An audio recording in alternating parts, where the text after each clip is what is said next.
मैं आपको कुछ चीज़ें बताना चाहता हूँ कि आप जब वैद्य के संपर्क में जाएं तो ध्यान रखिएगा, ढोंगी वैद्य ना हो, लालची वैद्य ना हो। वैद्य चरक का, वैद्य भगवान धन्वंतरी का मार्ग पर चलने वाला, उनका एक विद्यार्थी हो जिसमें आपके दुख, आपके रोग, आपकी तकलीफ को दूर करने की दूरदर्शिता हो, क्षमता हो, ज्ञान हो। आपको भी वैद्य के ऊपर पूरी श्रद्धा रखनी है, पूरा विश्वास रखना है। उसके बताए हुए एक एक बात का पूरी तन्मयता से पूरी तरह पालन करना है। तभी तो आपको आरोग्यता मिलेगी, निरोगिता मिलेगी और दूसरों के बहकावे में ना आए। एक उदाहरण मैं देना चाहता हूँ। मेरे पास बहुत से मरीज आते हैं अर्थराइटिस के, विशेषकर ऑस्टियोआर्थराइटिस यहाँ बहुत होती है, जिसमें जोड़ों में कट कट की आवाज़ आने लगती है। जोड़ों के बीच का, जिसको सामान्य भाषा में कहते हैं ग्रीस या साइनोवियल फ्लूइड, जिसका सिक्रीशन कम हो जाता है। मांसपेशियाँ, लिगामेंट कमज़ोर हो जाते हैं, अकड़न आ जाती। अब देखिए, सामान्यतः आयुर्वेद में मरीज प्रारंभिक रूप में नहीं आता। पहले वो एलोपैथिक सिस्टम, बड़े बड़े डॉक्टर, बड़े बड़े अस्पतालों के वैभव के पास जाता है, नंबर लगाता है, बड़ी बड़ी जांचें कराता है, हजारों लाखों रुपया अपनी सामर्थ्य के अनुसार खर्च करता है।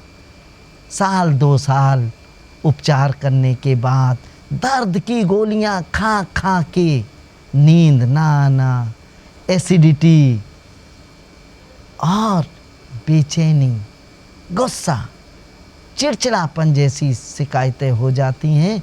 वहीं बीमारी बढ़ती जाती। एक टाइम दर्द निवारक गोली ना खाई तो चल नहीं पाएंगे। इस जब स्थिति में मरीज पहुंच जाता है, फिर उसे स्मरण होता है कि आप किसी वैद्य के पास पहुँचें, डॉक्टर पोरवाल के पास पहुँचें, एक अच्छे नाड़ी वैद्य की मदद लें। और जब हमारे पास आता है, एक अच्छे वैद्य के पास जाता है, तो हम उसका स्थायी इलाज करने की कोशिश करते हैं, उसकी बीमारी को जड़ से ठीक करने की कोशिश करते हैं। मान लीजिए 10 साल पुरानी बीमारी है, तो क्या 10 दिन में या 10 हफ्ते में हम उसको ठीक कर सकते हैं? नहीं कर सकते। बरसों पुरानी बीमारी को अगर स्थायी रूप से छुटकारा पाना है तो 10 महीने, 12 महीने, 14 महीने का वक्त लगता है, तब मरीज पूरी तरह ठीक होता है। ऑस्टियोआर्थराइटिस में सामान्य रूप से क्या होता है कि जब वैद्य औषधि देता है तो पहले महीने, दूसरे महीने तो बीमारी बढ़ना रुकती है, उसे थोड़ा आराम का एहसास होता है और तीसरे चौथे महीने में उसे 25% आराम हो जाता है, उसकी बीमारी 25% ठीक हो जाती है और कुछ महीने और उपचार करने के बाद धीरे धीरे वो स्वस्थ हो जाता है।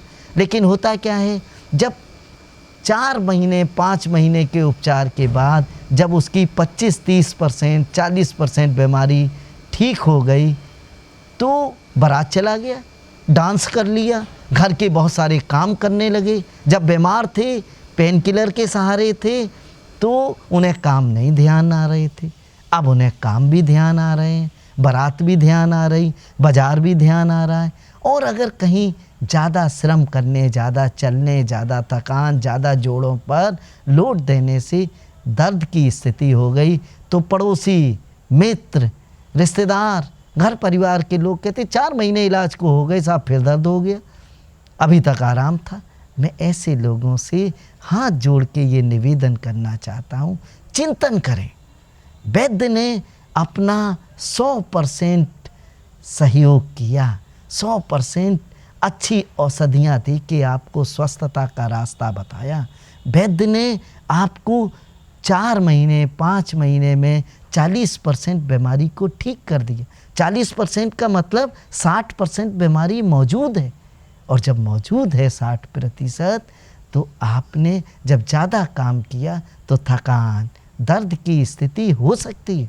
वैद्य के ऊपर शक न करें, औषधियों के ऊपर शक न करें। अगर वैद्य हिडन पेन किलर दे रहा है, ढोंगी वैद्य है, दर्द निवारक गोलियों को किसी चूरन के फॉर्म में पुड़ियाँ बना के, पाउडर बना के दे रहा है, तब आपको दर्द नहीं होगा। आप बाज़ार जाओ, खूब चलो, क्योंकि आपने हिडन, छिपा हुआ दर्द निवारक खा रहे।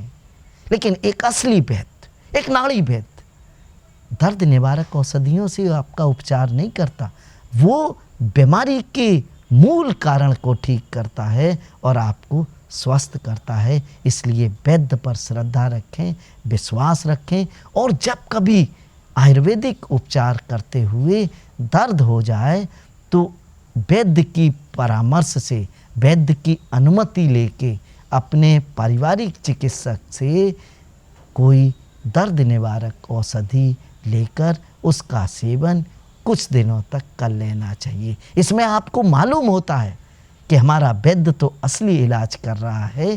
दर्द हमारा अचानक बढ़ गया था, मौसम के कारण बढ़ गया था, हमारा आहार के कारण, आहार में गड़बड़ी के कारण बढ़ गया था, यहाँ हमारी ज़्यादा चलने फिरने के कारण बढ़ गया था। हमने 2-3 दिन पेन किलर लेके, दर्द निवारक लेके उसको ठीक कर लिया। ये आपको ज्ञान है, माने वैद्य आपके साथ धोखा नहीं दे रहा है। ऐसे वैद्य पर आपको पूरी श्रद्धा रखनी चाहिए, उसके दिशा निर्देशों का पालन करना चाहिए। और सबसे बड़ी बात, आयुर्वेदिक औषधि में मनमानी नहीं करना चाहिए। बोले आज हम भूल गए, आज हमने दवा नहीं खाई, 3 दिन बाहर चले गए, दवा ले जाना भूल गए, ये गलत आचरण है। ये स्थायी रूप से पूरी तरह रोग को ठीक करने में बाधक है। इस तथ्य का विशेष ध्यान रखें।